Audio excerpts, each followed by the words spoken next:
Et donc aujourd'hui, nous recevons à Westrack Radio Gladys Aubert, qui est la fondatrice de sa micro-entreprise de dog-sitter et cat-sitter aux besoins des quatre pattes, qui va un peu nous présenter en fait une alternative qui existe pour faire garder son animal pendant les vacances et donc pallier cette contrainte de l'animal en vacances. Bonjour Gladys. Bonjour.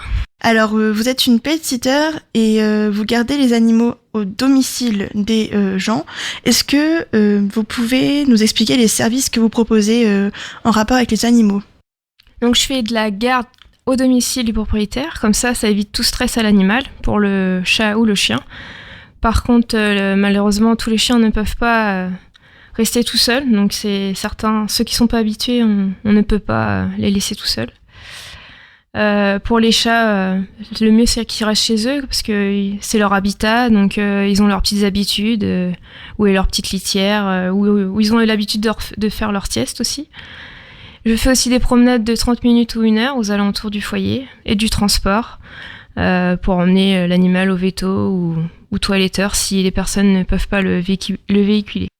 D'accord, donc votre aventure, quand est-ce qu'elle a commencé J'ai ouvert mon entreprise en 2016, donc ça fait 3 ans maintenant, et tout se passe bien. Enfin, j'ai fait de nombreuses rencontres à quatre pattes.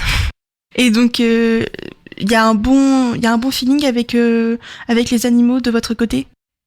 Oui, maintenant il y en a certains que j'ai depuis le début de ma création de mon entreprise. Qui reconnaissent carrément la voiture, donc que ça soit les chats ou chiens, hein. Il n'y a pas que les chiens, bien sûr.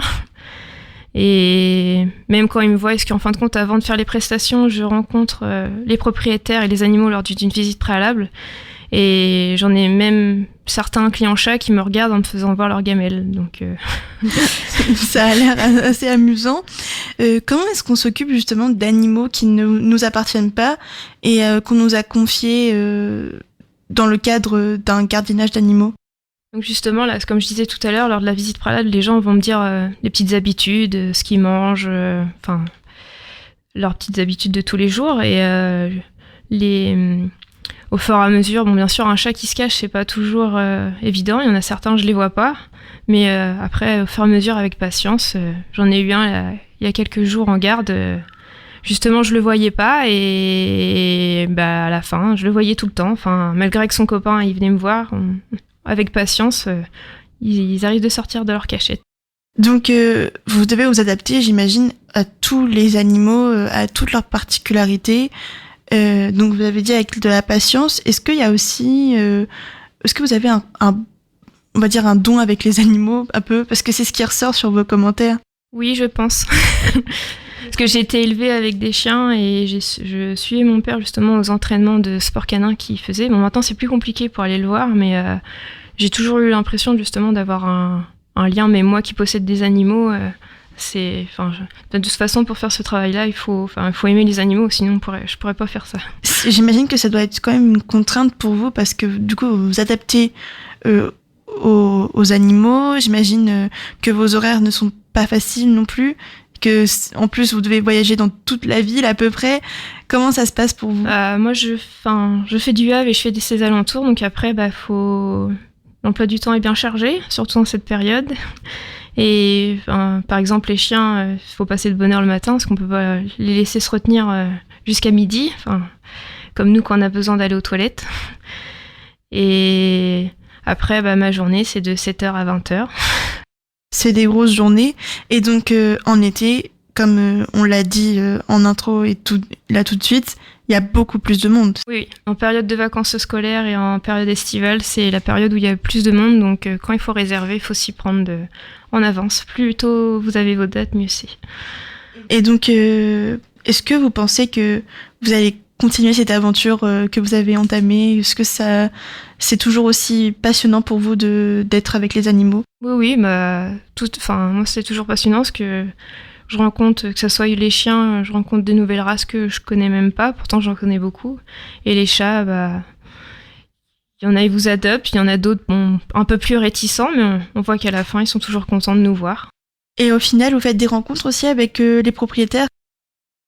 Oui, aussi avec les propriétaires. Il n'y a pas que bien sûr les animaux, mais les propriétaires aussi. ils aiment bien avoir aussi des nouvelles justement pendant leur absence, mais c'est tout à fait normal. Et ça se passe comment si l'animal, lui, se blesse pendant votre garde d'animaux? Donc s'il y a un souci, par exemple l'animal qui tombe malade, ça m'est déjà arrivé pendant l'absence des maîtres, j'appelle les maîtres et on voit ensemble ce qu'on fait. Mais la dernière fois, le chien a fini, je l'ai emmené chez le vétérinaire et en fin de compte, elle avait juste une forte gastrite. Donc plus de peur que de mal. Mais c'est bien à savoir. Donc vous emmenez aussi les chiens les chiens et les chats chez les vétérinaires si besoin. Après, si vraiment je ne peux pas, je demande un numéro à joindre en cas de souci. Si vraiment je suis trop débordée, mais dans tous les cas, je fais tout mon possible pour pouvoir les emmener chez le vétérinaire.